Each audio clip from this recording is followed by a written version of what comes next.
Bayangkan ini, setiap hari, setiap jam, uang pajak yang kamu bayarkan menghilang, bukan karena dikelola buruk, tapi karena dicuri.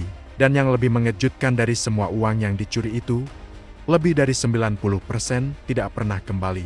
Para koruptornya masih bisa tidur nyenyak, masih bisa menikmati rumah mewah, mobil mahal, liburan ke luar negeri, bahkan setelah keluar dari penjara.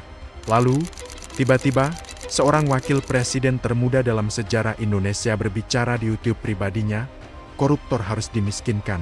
Kalimat itu sederhana, tapi implikasinya bisa mengubah segalanya. Atau, ini hanya drama politik biasa? Selamat datang di Next Room.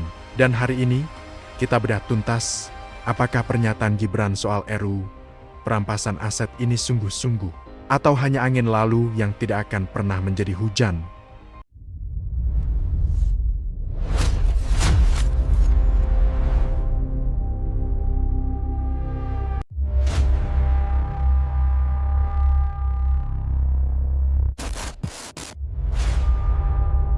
Apa itu RUU perampasan aset?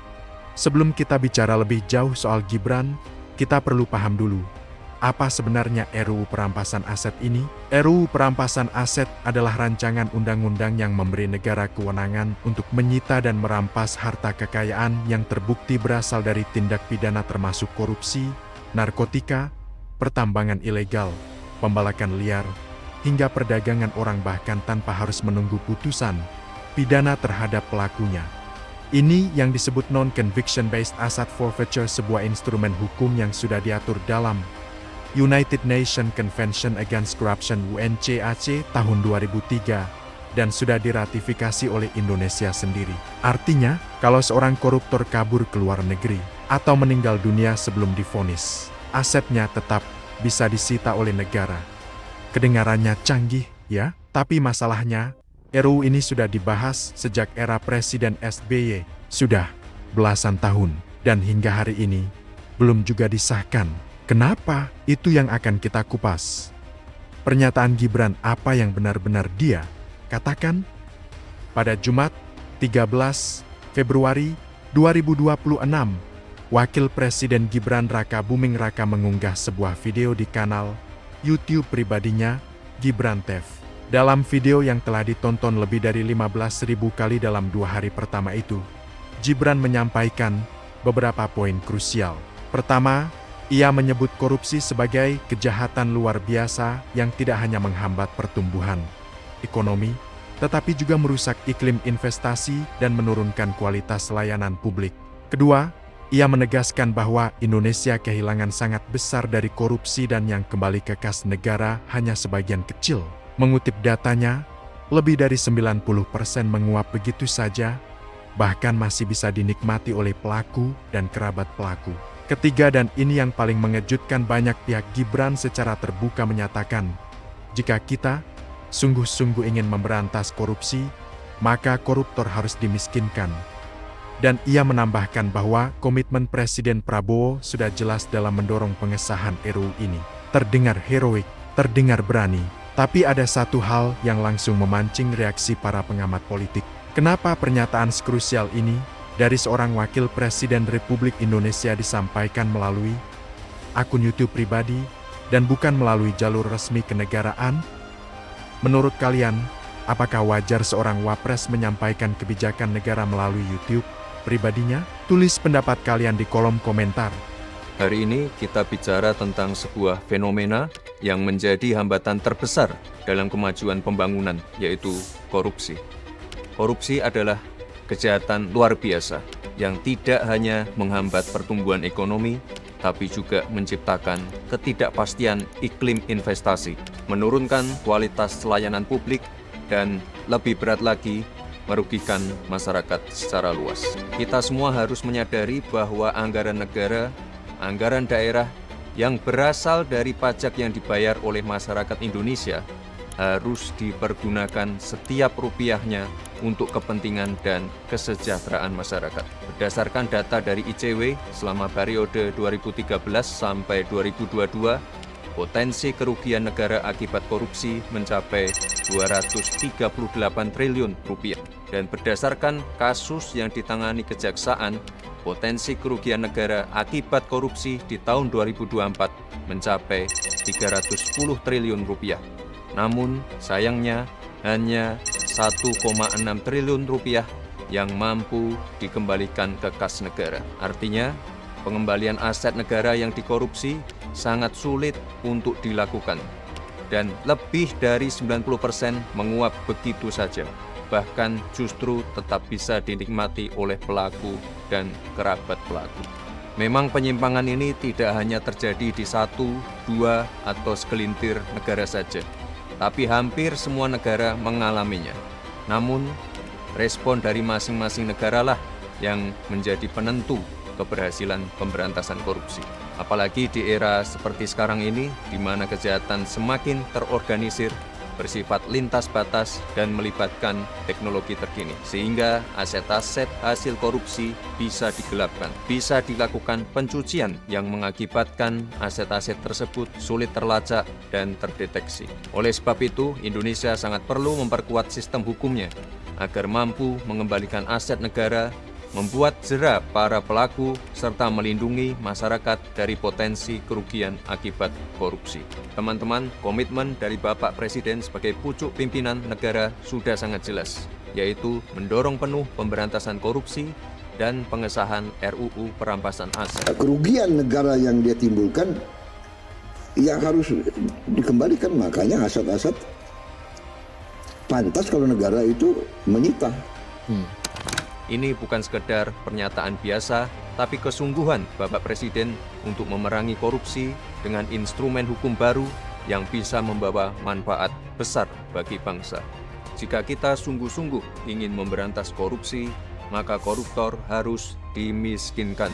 Para koruptor harus tahu bahwa kejahatan korupsi bukan hanya membuat mereka harus tidur di balik jeruji besi, tapi negara juga dapat mengambil kembali semua harta yang mereka curi. Prinsipnya sederhana, selama suatu aset bisa dibuktikan berasal secara langsung maupun tidak langsung dari tindak pidana seperti korupsi, narkotika, pertambangan liar, penangkapan ikan ilegal, pembalakan liar, judol, ataupun TPPO, negara memiliki kewenangan untuk merampas aset tersebut untuk dikembalikan menjadi aset negara, menjadi hak rakyat yang digunakan kembali untuk kepentingan rakyat. Inilah esensi dari RUU perampasan aset yang saat ini menjadi sangat penting dan mendesak. RUU perampasan aset ini merupakan pelaksanaan dari United Nations Convention Against Corruption tahun 2003 yang mengatur mengenai perampasan aset tanpa pemidanaan, yang menjadi semakin relevan dan penting untuk pemulihan aset negara, apalagi ketika pelaku tindak pidana meninggal atau kabur ke luar negeri. Memang ada beberapa kekhawatiran seperti pelanggaran terhadap prinsip praduga tak bersalah, serta potensi penyalahgunaan wewenang. Kekhawatiran ini sangat bisa dipahami. Oleh sebab itu, pembahasan terkait RUU ini harus segera dilakukan secara serius, komprehensif, dan transparan, serta melibatkan semua pihak termasuk para praktisi dan profesional agar menghasilkan regulasi yang kuat dengan pengawasan yang ketat sehingga tajam kepada para pelaku namun tidak sewenang-wenang kepada yang bukan pelaku. Beberapa negara lain juga telah lebih dahulu menerapkan konsep perampasan aset untuk tindak kejahatan tertentu seperti di Belanda, Kolombia, Singapura, bahkan di Italia. Villa-villa mewah milik mafia disita dan diubah menjadi sekolah serta pusat kegiatan sosial. Pengalaman negara lain tentu bisa kita jadikan masukan agar RUU perampasan aset bisa efektif mengembalikan aset negara dan tidak menjadi instrumen yang bisa disalahgunakan.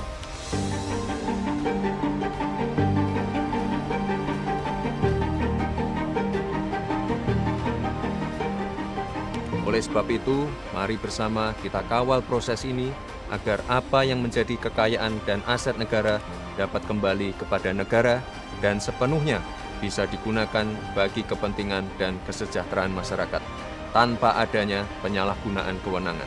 Perang melawan korupsi harus tanpa kompromi, dan inilah saatnya uang rakyat dapat kembali sepenuhnya untuk rakyat. Data yang bikin merinding fakta korupsi Indonesia. Sekarang, biar kita lihat fakta, karena data tidak bisa dibantah.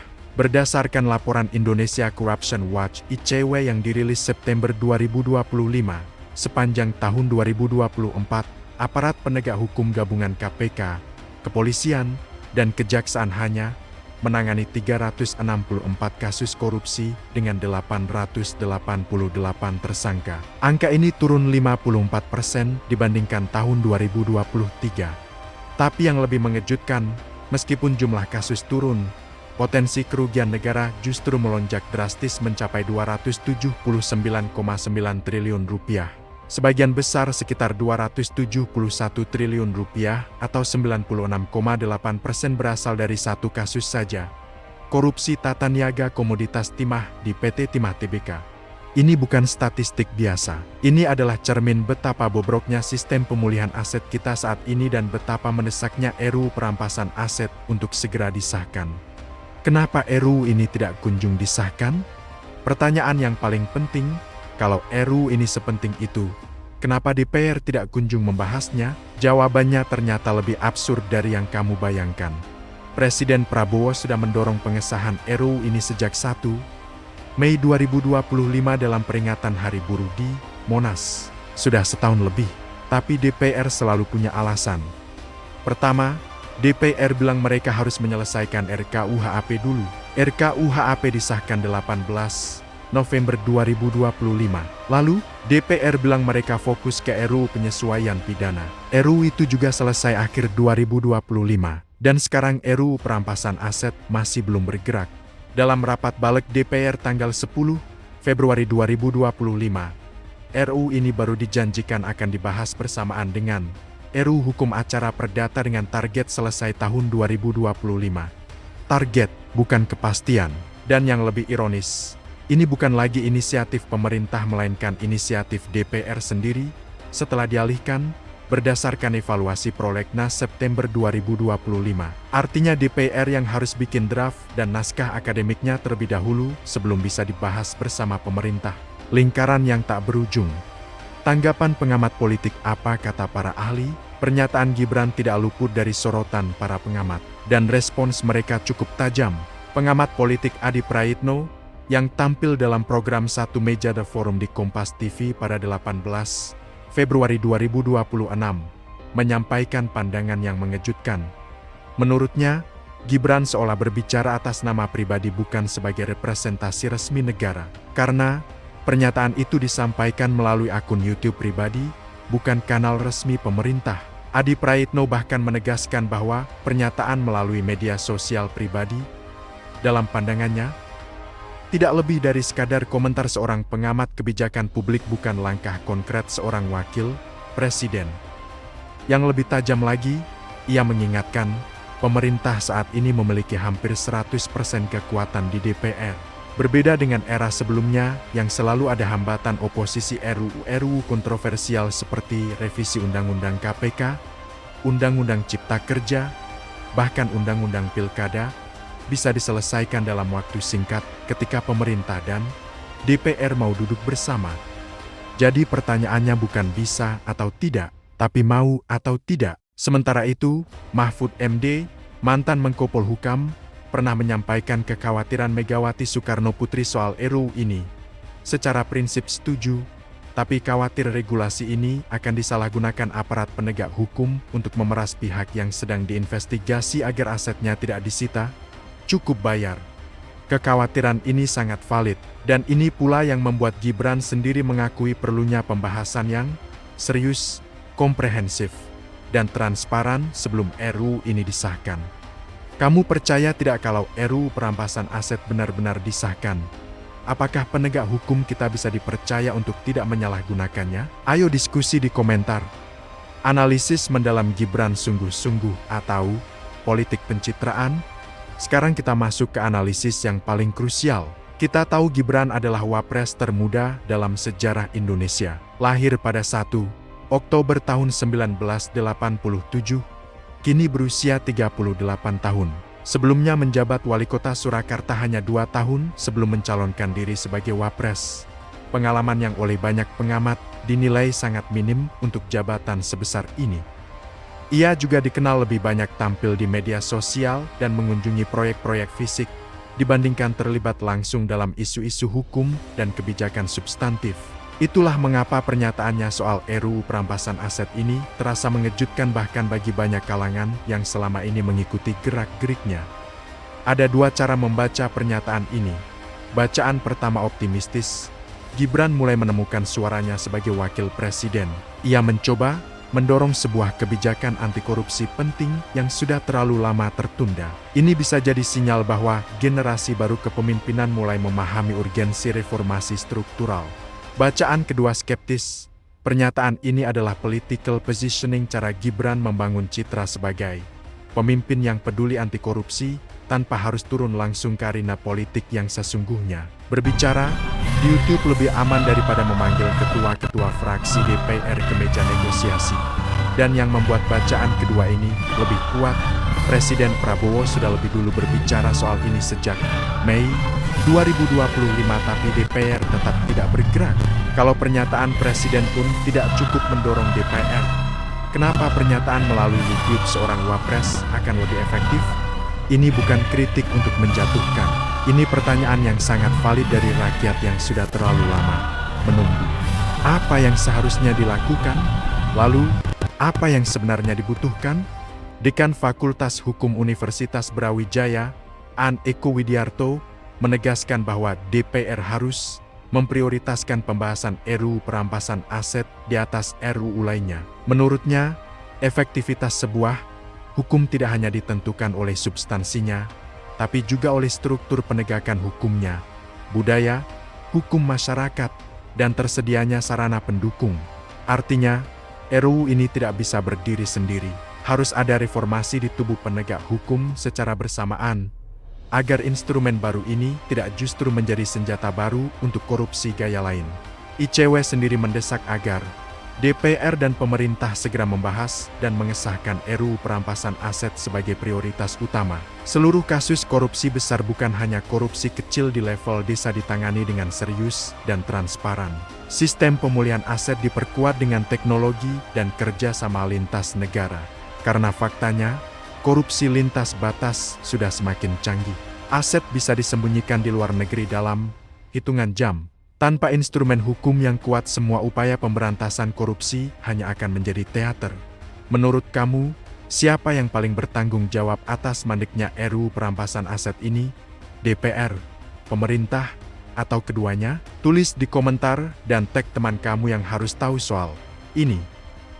Jadi, apa kesimpulan kita? Pernyataan Gibran soal koruptor harus dimiskinkan adalah sebuah langkah yang benar. Isu yang diangkat valid, data yang mendasarinya nyata, dan urgensinya tidak bisa disangkal. Tapi benar secara substansi tidak otomatis berarti efektif secara politik.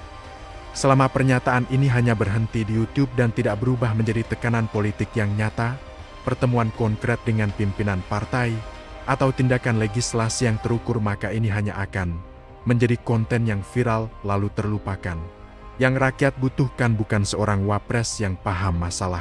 Yang rakyat butuhkan adalah seorang wapres yang mau menggunakan kekuasaannya untuk menyelesaikan masalah. Apakah Gibran bisa membuktikannya? Kita tunggu dan kita awasi bersama. Karena ingat, pengawasan terbaik atas kekuasaan adalah dari rakyat yang melek informasi. Dan kalian yang menonton video ini sudah menjadi bagian dari itu. Kalau video ini membuka mata kamu atau bahkan bikin kamu marah, karena kamu sadar betapa seriusnya masalah korupsi di negeri ini, itu bagus. Itu artinya kamu peduli, dan kepedulian itu harus disalurkan. Like video ini supaya lebih banyak orang yang tahu.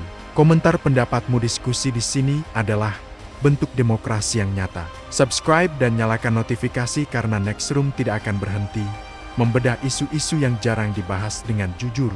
Dan share ke teman-temanmu, terutama yang suka bilang, politik mah bukan urusan gue. Justru itu masalahnya. Politik adalah urusan semua orang, terutama soal uang rakyat yang terus hilang. Sampai ketemu di video berikutnya. Di Nextroom kita bicara fakta. Kita tanya yang tak berani ditanya.